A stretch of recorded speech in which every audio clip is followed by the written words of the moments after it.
Good morning,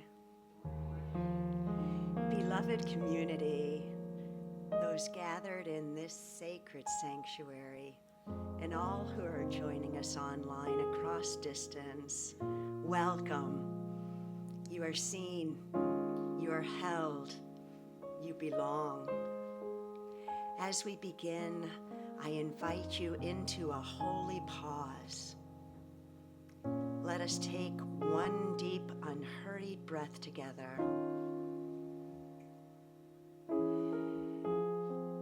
And another, allowing our shoulders to soften, our hearts to open, and our awareness to gently settle into this present moment. Today, we light this candle as a living symbol of the light that is already awakening within us and among us. We gather at a rare and beautiful convergence today in the holy remembrance days of Hanukkah, where light endures night after night.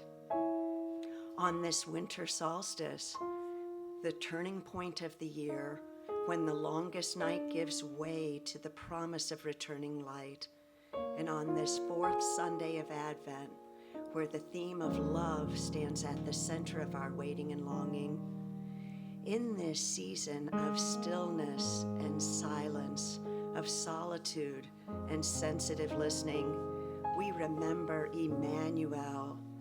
God is with us, that even though we have come to the peak of darkness, the light in our traditions is intensifying. That light is never really absent. The spark is ever present, quietly gathering strength. Hope is not rushed. Miracles do not often shout. Love grows in the unseen places of the heart. O Spirit of the living God, we open ourselves now to more grace than we thought possible, to a deeper awareness of your presence within us, to a love that softens fear and restores connection. May this light that we have lit this morning illuminate our inner landscapes, bringing healing where there is tenderness, courage where there is uncertainty, and peace where there has been unrest. As this light is before us, may it remind us that we too are bearers of light, called to warmth rather than judgment, to compassion rather than division, to love that shines quietly and faithfully in a waiting world. Be with us ever so closely and intimately, that we may leave this space renewed, grounded, and glowing, carrying the radiance of this blessed holiday season to every place we go. And so it is.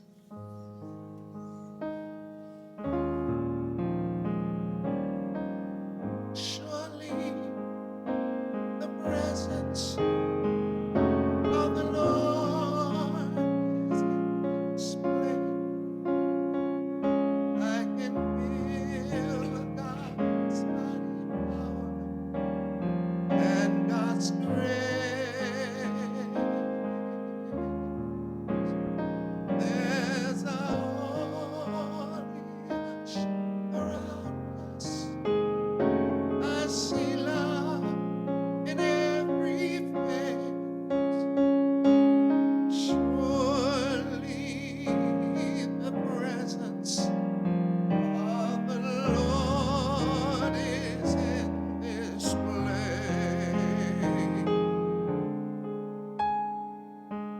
Sure, the presence of the Lord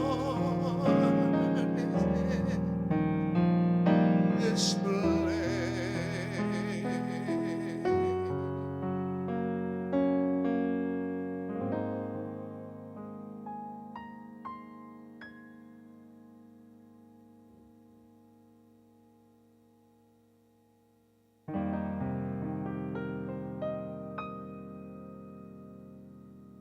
Trust in the gift within, trusting the love I know. I step with greater faith into the world. I go in the time I have. There will be time enough. Time enough to bring the mighty, mighty gift of joy. Move from the gift within, move from the love you know, and step with greater faith into the world you know. And in the time you have, you will be strong enough, strong enough to bring a mighty, mighty gift of joy. The world is calling me to come alive immediately, to share the good and give my best with all my love and tenderness. And I'm learning how to give to those who need me now. And I find I need them just as much as the flowers need sun. Move from the gift within, move from the love you know, and step with greater faith into the world. Just flow, and in the time you have, you will be strong enough, strong enough to bring the mighty, mighty gift of, strong enough to bring the mighty, mighty, and there'll be time enough to bring the mighty, mighty gift of joy. Merry Christmas. Have a very merry, merry Christmas. May the ones you love be near you, with the light of friends to cheer you. When the church bells ring and the angels sing, and you hear the joyful hymn they chime, hang a wish from me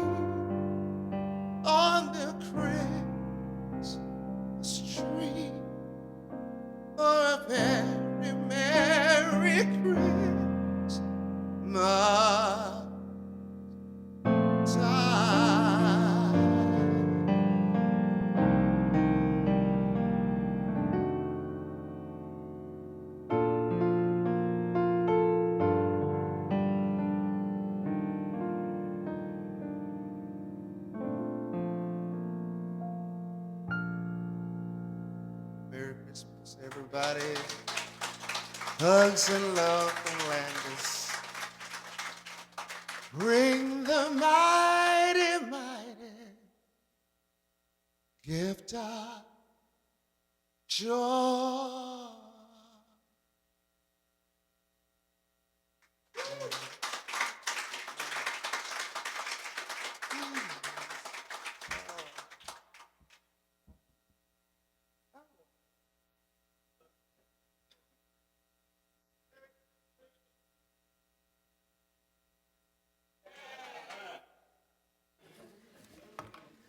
That was beautiful. Okay. Good morning and welcome to Unity of Chattanooga's Sunday celebration service. I am Amanda Adamson, an expression born of love and light, and so are you. It's the fourth Sunday of Advent, love. And personally, one of the things I love most about Unity of Chattanooga is getting to spend this season with all of you. I don't know about you, but Christmas feels more joyful and more meaningful when we're surrounded by our spiritual family. And to everyone that's joining us on Facebook, Merry Christmas. We appreciate your energy and we're glad you're here with us. Go ahead and like us, make a comment, and share today's message with someone that could use a little boost. And breathe. Let's just all breathe. Oh, if this is your first Sunday with us, welcome. Our friend Ishmael here will grab a packet off of the back table if you'd raise your hand. We have some information about Unity and a card on the back so that you can stay connected with our goings on. As a community, we want to offer you this special blessing. So let's warm up our paws and say together, we love you, we bless you, we appreciate you, and we behold the Christ in you. Unity of Chattanooga is a global, inclusive, spiritual community connected to the wider New Thought movement through Unity Worldwide Ministries. Our teachings invite you to discover the sacred in the ordinary and the divine within yourself. We are all on a path. This is a place where you will find loving and supportive traveling companions. That was a beautiful prayer, Mary. I appreciated that. Thank you so much. On this final Sunday of Advent, we stand in the energy of love, the spiritual accumulation of our Advent journey. In Unity Metaphysics, this moment is not just about anticipating the birth of our master teacher, Jesus, but awakening to the Christ presence, being born in us right now and again tomorrow. And every time we're mindful and conscious of it, it's always there, but you got to think about it a little bit and remember it. Love is that harmonizing power that draws us back to center, back to truth, back to one another. As we light in our imaginations, everybody in your imaginations, that fourth Advent candle, the purple one, we affirm that divine love is active in our hearts and in our lives, guiding us through change, steadying us through grief, and reminding us that even in the hardest season, the Christ light continues to rise within us. Even on this darkest of days, the winter solstice, still brilliant. I love the idea of that. I like when evening comes early, but I know I'm a little different. But the sun sets at 5:32 today. So I want to also take a moment right now to thank each of you for your prayers, your loving thoughts, and the beautiful energy that you sent Steve and I as my father was passing and through his services. Your kindness has been a living expression of the very love we honor today. I have felt held, supported, buoyed, and surrounded by this community that knows how to show up with compassion and grace. From my heart, thank you. May the same divine love that has carried my family now return to each of you, multiplied and overflowing. Thank you. Okay, get comfortable. We have a few dozen announcements. Busy time of year, lots of things going on. First of all, we had a tremendous party this last Wednesday night, our White Elephant gift exchange, and we played an extra game that Penny put on that was a lot of fun with hard questions. We had 24 people join us, and I got this little outstanding gift here. There's a little sea turtle on here, right? And it has a code that I go on online, and I get to track my sea turtle. I'll let you know its name soon. So I'll be monitoring it. He or she is living their best life, I'm sure. To continue our Christmas celebration, Reverend Doug Worth will be joining us for our special Christmas Eve candlelight service this Wednesday, the 24th at 6 p.m. This is also a wonderful opportunity to invite your friends, your neighbors, your kids on this holiest of nights. Children are welcome to attend, but unfortunately we will not be having childcare. Then next Sunday, Reverend Doug Worth again returns for our annual Burning Bowl service. This is a deeply inspirational and empowering service that you won't want to miss. It is a sacred ceremony of meditation and reflection where one can ceremoniously release limiting beliefs and habit patterns that no longer serve you in preparation for creating an opening to welcome your best year yet. And I'll be leading a service in early January, the White Stone, where we'll be replacing. So come and take out your unneeded trash next week. That's what I like to look at it as, the clutter. Okay, after the service next week, bring a dish to share for our monthly potluck. And I just want to say by then we might be ready for some salad. And once you've released once you have released what no longer serves your highest and best, it's time to celebrate and party. This year's New Year's Eve party will be hosted by Laura and Keith Noyes. Yay!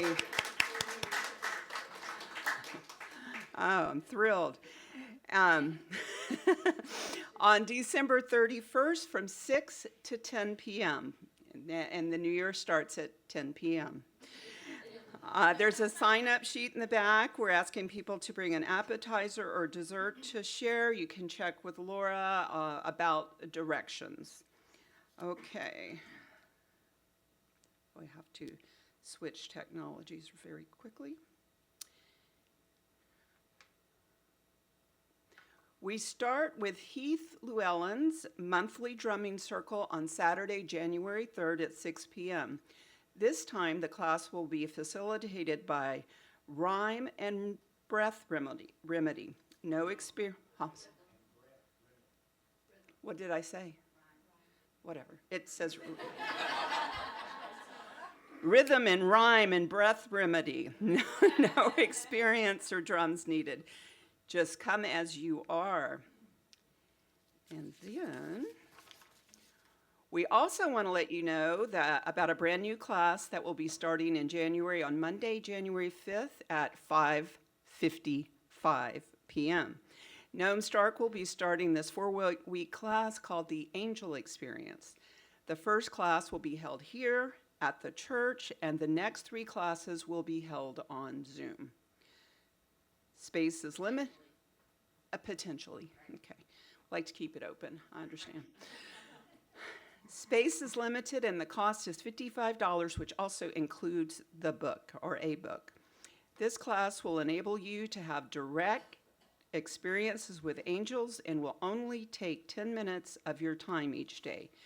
Noam clearly states what? Do not take this class if you do not want your life to change. Okay, moving on to announcement 8. Okay, also, her new alchemy class, Gnome Starks, will be holding a special event on Wednesday, January 14th at 6 p.m. called Veiled and Revealed. It is a sacred circle involving paint, sound, meditation, and ritual. This event requires a prepaid $20 fee, and all materials will be provided. All right. And our Daytime Spirit Connection book study will, are these following along? Yes, they are. We'll start on Tuesday, January 20th. We are reading Emmett Fox's Sermon on the Mount. This is not a Unity published book, but he is definitely a true New Thought leader.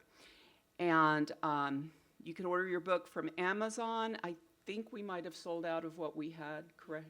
We sold out. Sell out. And this class starts at 10:45, and it will be ongoing for probably 8 weeks. You have any more questions? See me. And let's move on. I think that's it. Oh, I already announced that. And again, I want to remind you that next Sunday, Reverend Dougworth and Sean O'Shea. Yes.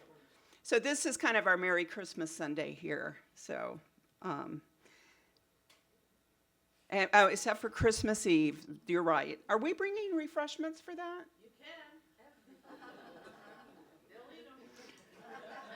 Okay. All right, thank you. So let's now stand and take a moment to connect, share a hug and a handshake, and your brightest, I am so glad you're here, Merry Christmas greeting.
Let's find our seats.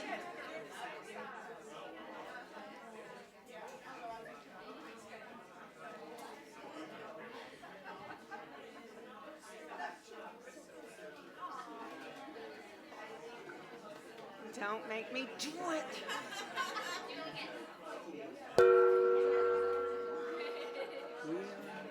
And I got woke.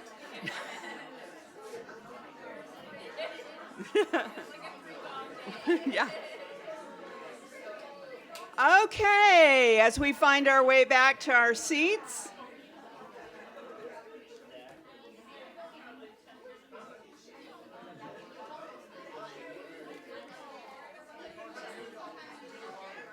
Let's simmer down.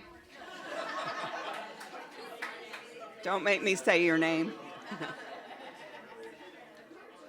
Today, Reverend Christina Garza joins us as our special guest speaker.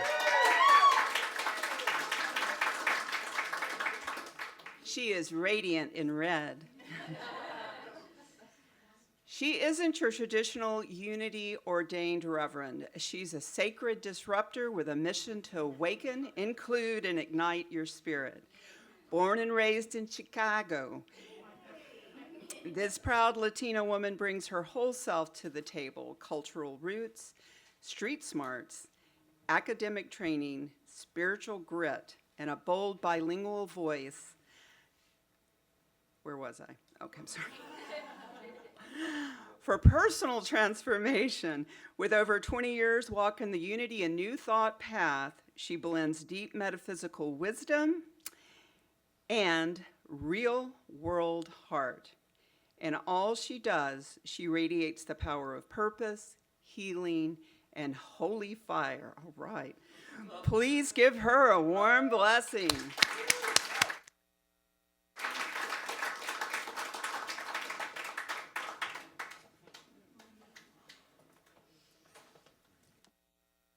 Right, well, good morning, beautiful people. So good to see you all.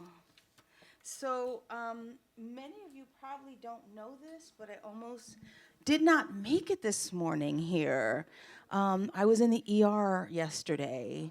But I want to thank all of you all who knew for your prayers, those of you who are online and are watching for your prayers. And I really feel like I stand here based on that energy of prayer, because the outlook wasn't looking so hot, but here I am right now. So, and I thought, Penny booked this in April. Penny said, I need you for Christmas. And I said, of course, yes. Nobody says no to Penny. And I couldn't let her down, and I couldn't let you all down, because I love this community. Y'all are my peeps. So I'm so blessed to be here today. I'm good, thank you. I'm good. Cheat that, but I'm good. I'm ready to go. I have that holy fire this morning reignited, so I'm ready to go. So, I want to speak into this space a truth that we don't always talk about, because the holidays tend to be this idea where it's, upbeat and joy to the world and all of this. But here's a truth that many of us experience. The holidays are hard. And I'm going to say something that ministers probably shouldn't say or don't say, but in actuality, the holidays can really suck. They can be beautiful. Yes, right? Lights, and who loves the Christmas carols, right? All of the Christmas carols, and we put together all of the holiday lights on our house and just getting the tree together and all the traditions and the baking, and it's all wonderful. But the holidays can also carry a lot of grief. They can carry a lot of anxiety and loneliness and exhaustion after putting up all those bright Christmas lights, right? And sometimes heartbreak. For many of us, the season comes with a lot of aches. It could be the ache of someone not being at the Christmas table anymore. Our parent, our child, our friend, our loved one. The ache of maybe depression or anxiety that we're experiencing. The ache of family conflict. Boy, don't we know those in the holidays, huh? And the ache of a world that just feels like it's going to hell in a handbasket, huh? There's a lot of ache. Anybody in that ache this morning at some level or another? Well, I want you to know if your heart feels tired, if your spirit feels a little frayed, if you're carrying some kind of grief or fear or loneliness, you are definitely in the right place because you belong here and you are loved here. Don't we love everyone here, y'all? Isn't that what unity is about? Accepting folks for where they're at and just being their co-pilot or just their witness on this spiritual journey. Because God can handle who we really are. And our spirit in you, as you, of you, knows exactly what it needs to do. So for those of us that feel that way, I'm just flagging that it's okay. You are not doing this season wrong, right? Because we think we're not doing the right thing. We want to pretend and be in this peppy spirit sometimes. We're not failing spiritually. I want everyone to understand if you're in that place, even for just a little bit, you are really in the perfect moment of possibility. I think it's hard sometimes to be in unity. I get criticized. I have been recently criticized for spiritual bypass because I always go to prayer. I always believe in the power of prayer. I always look at what's happening around me, but I also try to see what's beyond what we don't know and hold in faith. And I know for some folks that's hard to wrap their brain around, and so it feels like bypass. But in unity, we don't practice spiritual bypass. We don't pretend that everything is fine, like kumbaya, woo, woo, woo, because when it isn't, it isn't. We don't cover up, wounds with affirmations before they've been honored. We honor them first, but we tell the truth. But here's the difference. We don't drown in it. We don't drown in it. We are inviting the light into these places that ache and that are hard. It doesn't mean that we're ignoring them. It means that we are trying to flip the script. We are trying to see something beyond what we're feeling in the moment. Amen. I like it. Oh, are we going to get Southern up in here? That's my jam. Our co-founder, Charles Fillmore, taught this clearly when he said, denial is the rejection of error, not the denial of the existence of appearances. So we don't deny what we see or feel. We don't deny the pain or the grief or the anger or whatever, the uncertainty. But here's what we do. We don't let that get the last word. Yes?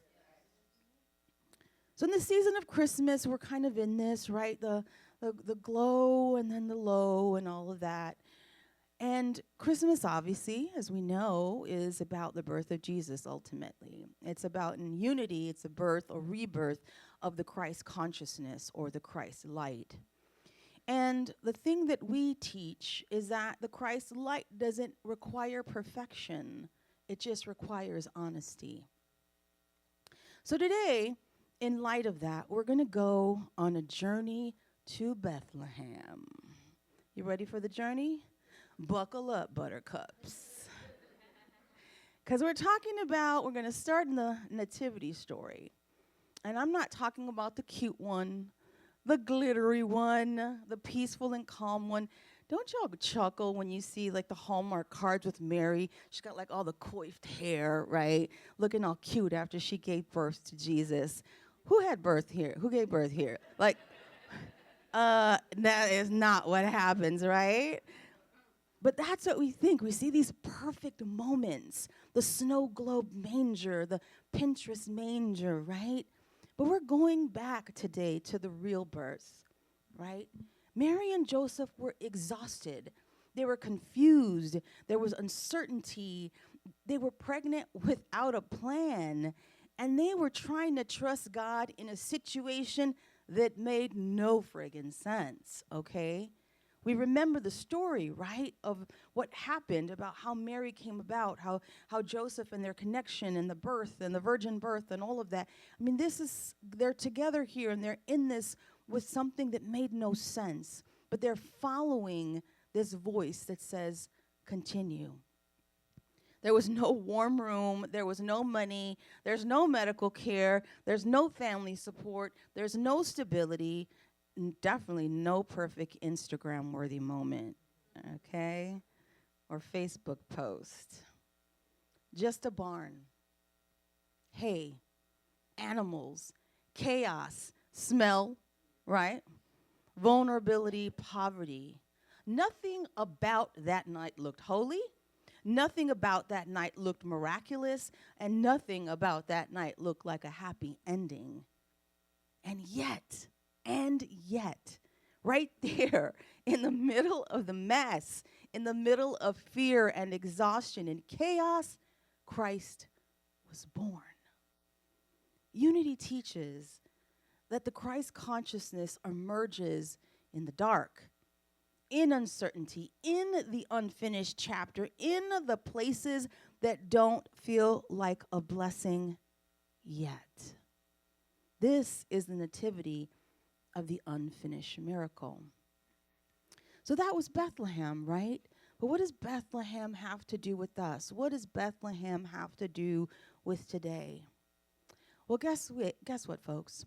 Last week, my family and I, and they're here today, my wife, Veronica, love you, baby, and my mama is here, my queen.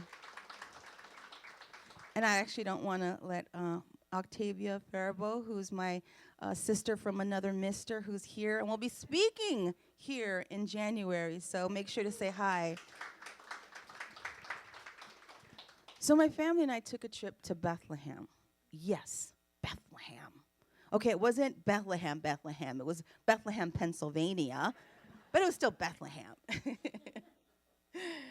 And we went together as a very real, very imperfect, and very beautiful group. It was my wife, my brother, my mother, who's 82 years strong, woo woo, my brother's partner, and her 2 kids, Meadow, who's 3. I hope they're watching. Hey, Meadow, and Corbin, who's 7. We walked through this beautiful historic town, which has one of the oldest universities in the country, and it has one of the oldest industrial quarters in the country. It has the oldest library in the country, and for a book nerd like me, I was like, oh, the angels, the parted, right? Everything parted. Christmas lights and a Christmas village and the music and the magic, and it was beautiful. And it was also loud and tiring and messy and full of real life logistics. Toddler meltdowns, elder meltdowns. Don't tell my mom I said that. You know, people needing naps and rest and different rhythms and different needs. And standing there, surrounded by lights and people and noise, it hit me. This is probably a lot like what the first Bethlehem felt like. Crowded, ordinary, complicated, people just trying to make it through another night. The miracle didn't erase the mess. The miracle was born inside of the mess. We had love and connection and joy and wonder. It was beautiful. Now I'm going to move to another Bethlehem. I told you we're taking a journey to Bethlehem, but maybe they're Bethlehems in plural here. This year at church, I went to Chicago and I spoke a few weeks ago at Unity Chicago, and down the road there was a church in Evanston, Illinois, and I actually was associate minister for 3 years at a Unity church in Evanston, Illinois, right outside of Chicago. They put up a nativity scene that really shook people. Anybody heard about that one, maybe? Yep. At first glance, it was like la-di-da-di, beautiful little nativity, right? Mary, Joseph, baby Jesus. But if you looked closer, ooh. Mary and Joseph were wearing gas masks. Baby Jesus laid wrapped in a mylar blanket, the kind used in detention centers. His wrists were zip-tied. Behind them stood Roman soldiers labeled with the letters I-C-E, ICE. People were outraged. They said it was offensive, disrespectful, political, blasphemous.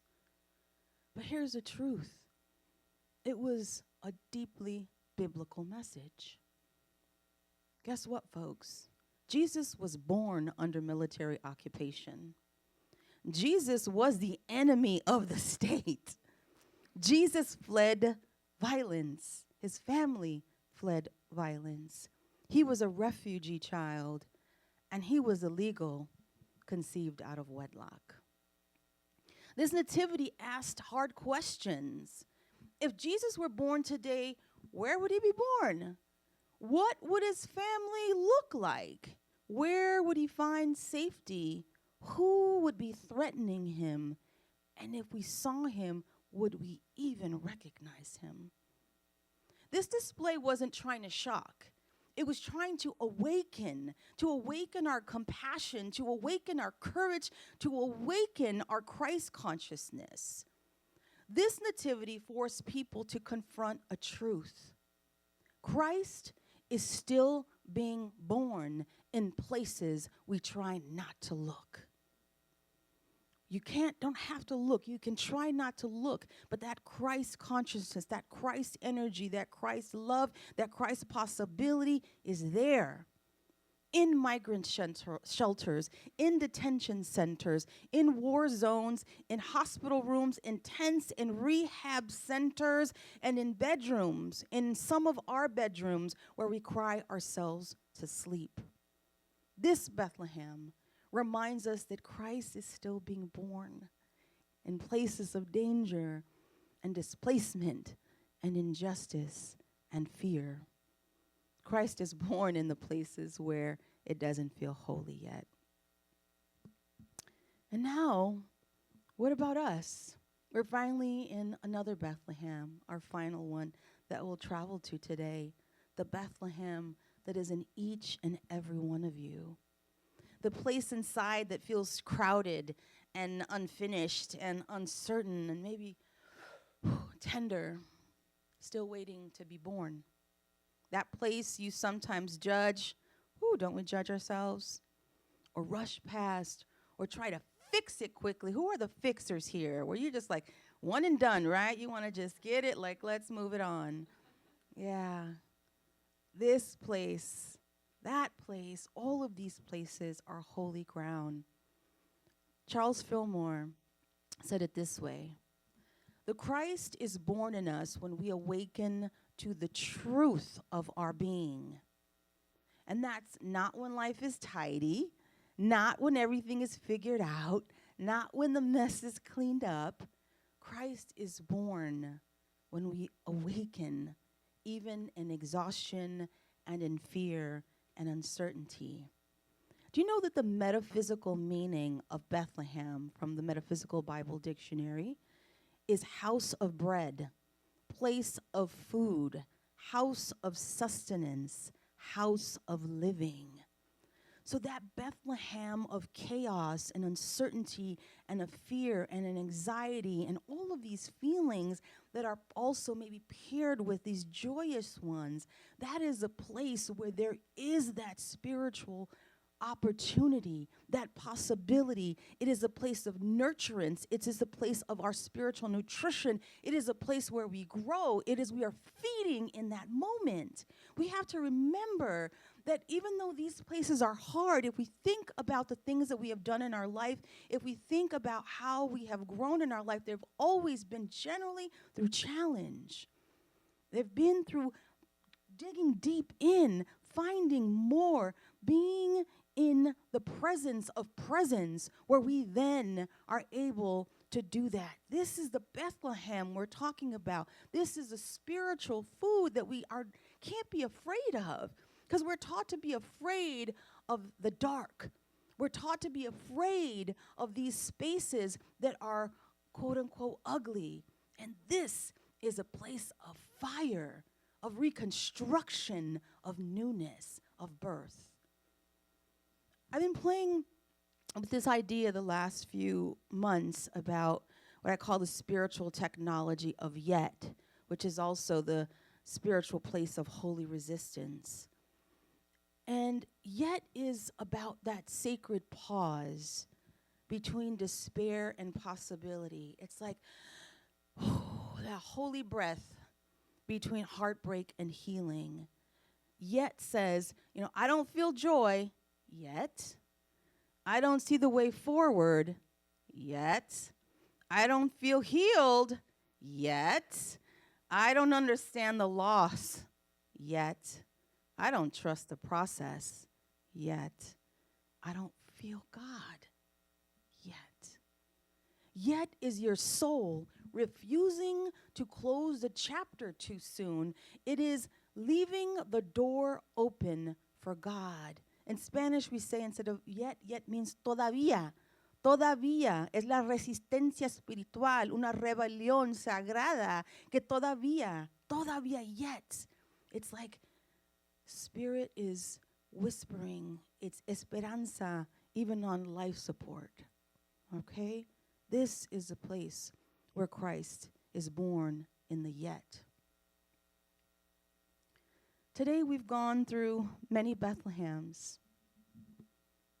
And I hope that you see how Bethlehem is not just a place in history. Bethlehem is a pattern. There was the ancient Bethlehem, crowded and uncertain. And there was Bethlehem, Pennsylvania, full of light and real life.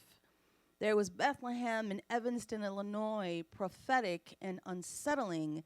And there is Bethlehem in you, perfect and whole, even in what feels like incompleteness. And here's the thread that connects each and every one of them. God shows up where life is real, where it's real. So for you all, maybe you're not fleeing to Egypt, but maybe you're fleeing your own thoughts. Maybe your own regrets, your own depression, your own anxiety, your own grief. Maybe you're not wrapped in that mylar blanket, but maybe you feel exposed and vulnerable and raw. And maybe you're not zip-tied, but maybe something in your spirit feels tied up, like you're not you. You're not doing what you're supposed to do. There's something different. There's something more, somewhere you're supposed to be. You're bound, you're restricted, you're held back by life. The nativity of the unfinished miracle tells us God doesn't wait for the perfect moment. God shows up in the impossible moment. Who has been in an impossible moment? I almost felt that at the ER yesterday, y'all. I was working on my sermon in the bed, like, oh, wow, why did I wait till the last minute to do this? It's those impossible moments where you have to remember who and whose you are. You just hold on to that faith. Or maybe you don't even have faith. You just got a little trickle of hope. Whatever it is, you take it and you run with it. You hold on to it and you get support. Call your friends. Call your spiritual community. Go out even in a coffee shop if you're just feeling low. We have to do something to transform those moments. As I move to close, I want to flag something before I end. Going back to the trip that I took with my family to Bethlehem. Jesus said, we must become as little children. Do you all remember that? Meadow, who's 3, didn't ask for the moment to be perfect. And Corbin didn't ask for everything to be resolved. They just kept looking for the joy and the wonder and the light. And they stayed open and they stayed curious and they stayed honest and they stayed silly, right? I love being around children because of that. It helps me as kind of a more serious person. I know that's hard for people to believe, but it's true.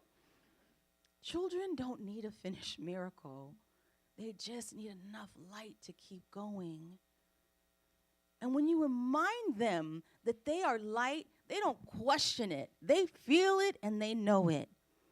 One of the most poignant, powerful, and miraculous moments I had on that trip was with Corbin.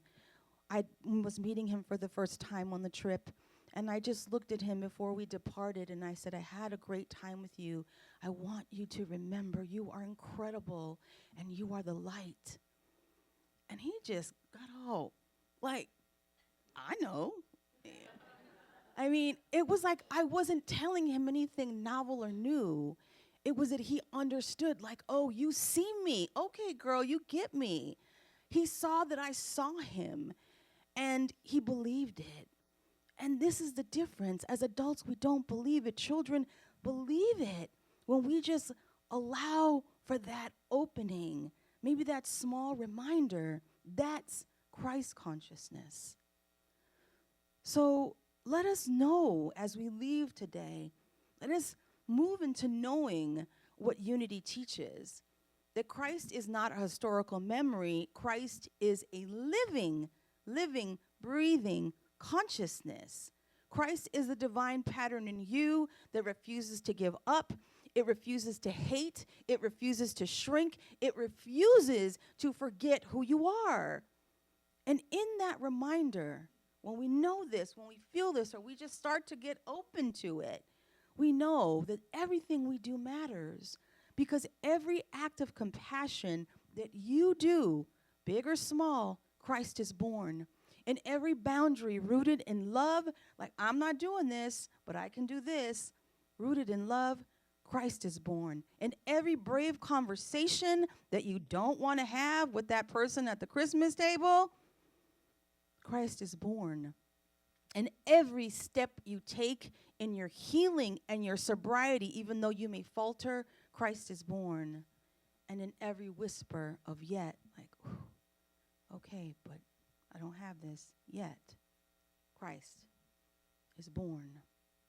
So this season, I'm asking you all to just be in that Bethlehem energy. And that means to have holy courage, to be okay with not having all the answers and not having to fix everything and not having to make life neat, all the bows, right? Even though I got bows on my shoes, and you don't have to all be tied up. What I'm asking everyone to do is just keep showing up. That's what the 12 steps, right? It works if you work it. Just keep coming back. Just keep coming back. Keep showing up. Keep coming to your spiritual communities and your meetings and your whatever online forums, what have you. Keep showing up. Keep breathing. Keep loving. And keep trusting that God is still at work. God ain't done yet, y'all. And you all are not done yet. So I want y'all to go from this place and this Christmas energy and this Bethlehem energy, con calma, with calm, con corazón, with heart, and go out and carry light into these crowded places, to the places of appearance of chaos, and go trusting God in the unfinished moments. Because Christ is not only born in ancient Bethlehem, as I said, or Bethlehem, Pennsylvania, or Evanston, Illinois. Christ is born in you, and you, and you, and you. So we're going to play with some Spanish, because I do bilingual. Y'all ready to play with some Spanish today? I want us to close with some affirmations, because that's what we do as unity. We speak this into the atmosphere, and we give it energetic resonance and power. So I'm going to say some lines, and you'll repeat them after me. Christ is born in me.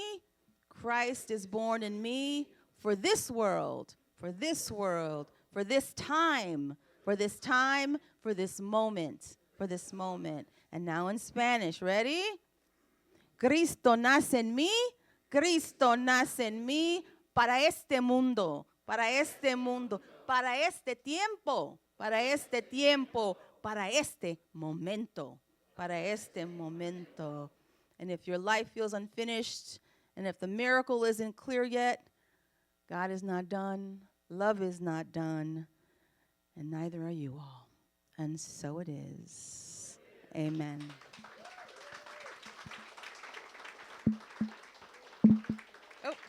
I'm not going to. All right, you all. Let's take that into a time of meditation.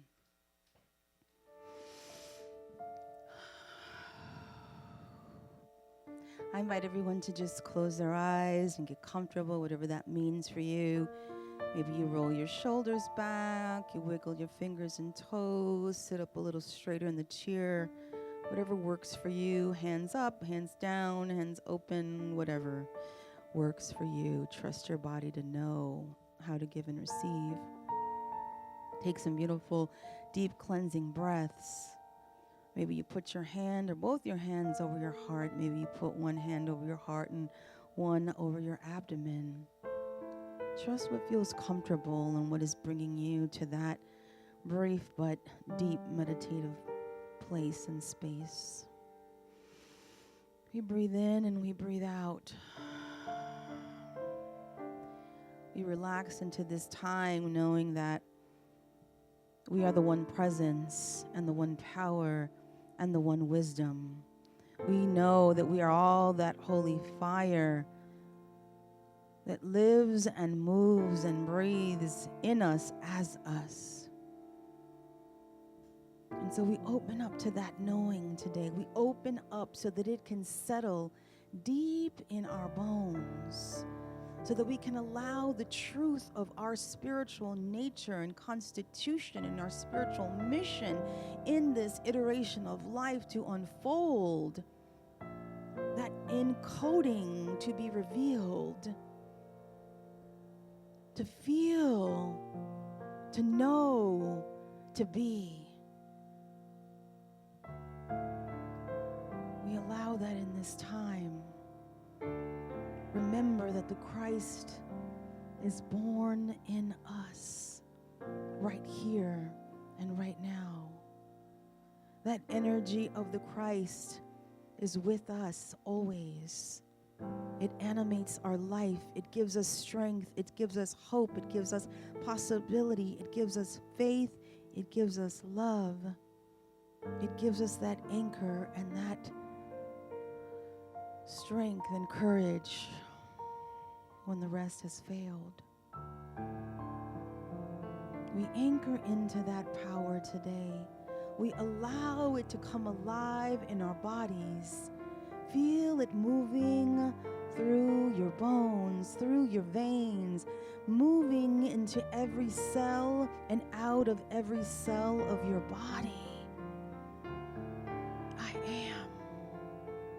I am the Christ consciousness. I am the Christ in expression. I am love. I am perfect, healthy, whole, and complete. And I am where I need to be. And I trust that I will be where I need to go. Breathing this in, feeling that peace and calm, and feeling the excitement and joy, feeling zeal within our bodies, every cell alive with the light and love of God. And we give thanks for this day. We give thanks for this spiritual community. We give thanks for saying yes to being in this sacred space. We say thank you to everyone. Thank you to everything and all the energies that are with us on this sacred journey today and every day. And we say thank you, God. Thank you, universe. Thank you, allness and oneness. For we are in this I am. And our stories are not over yet. And so it is. Amen. Breathe in, come back. Shake it off. And know you have just been transported. And that was an amen.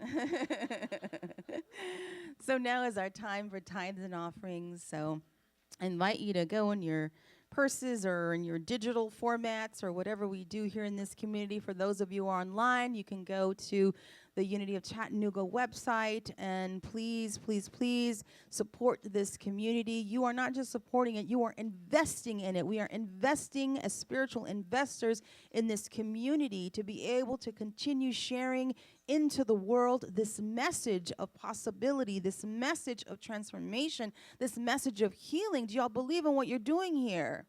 Yes. So if we believe it, then we also give as we receive. We give our spiritual substance today. So I invite everyone to go do that. And we'll do our affirmation. Ready? Divine love through me blesses and multiplies all that I am, all that I have, all that I give, and all that I receive. I give in love and I receive in abundance.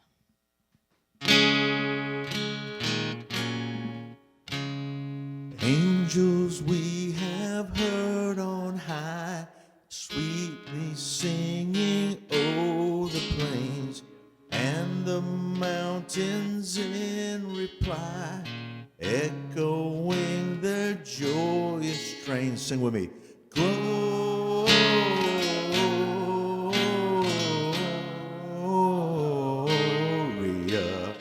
in excelsis Deo. Glorious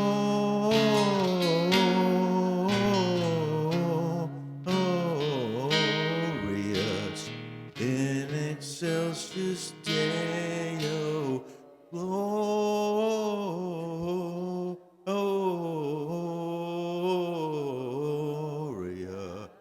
in excelsis Deo. Man, y'all sound good. Do you have a choir here? You need one. Got all the harmonizing going. Wow, nice. Woohoo. Well, we receive in joy and in gratitude this spiritual substance, this thing called money, which is really just an expression of spirit, and we're grateful for all of it. And we know that all those who give, we send out a mighty, powerful, never-ending blessing to them and their families for all of the blessing and joy in this holiday season and beyond.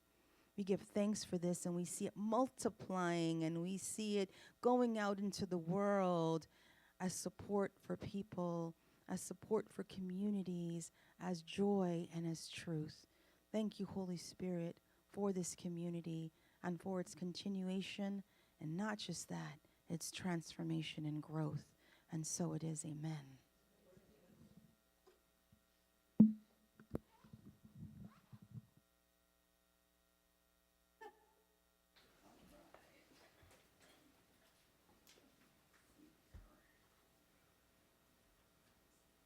So, thank you so much for Reverend Christina for sharing your grace and wisdom with us today.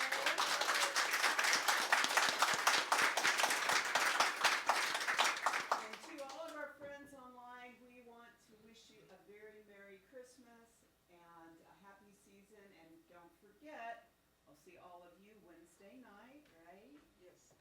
6 p.m. So our prayer chaplain today is Mary Tollard-Shaw, and she is going to be available in the back office. If you would like private prayer, please get in touch with her. Having said all of that today, let us stand and sing the peace song with gusto and sincerity. 1, 2, 3, 4. Let there be peace on earth, and let it begin with me. Let there be peace on earth, the peace that was meant to be, with God our Creator, and oneness all are we. Let us walk with each other in perfect harmony. Let peace begin with me.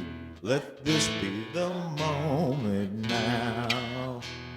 With every step I take, let this be my joyous vow.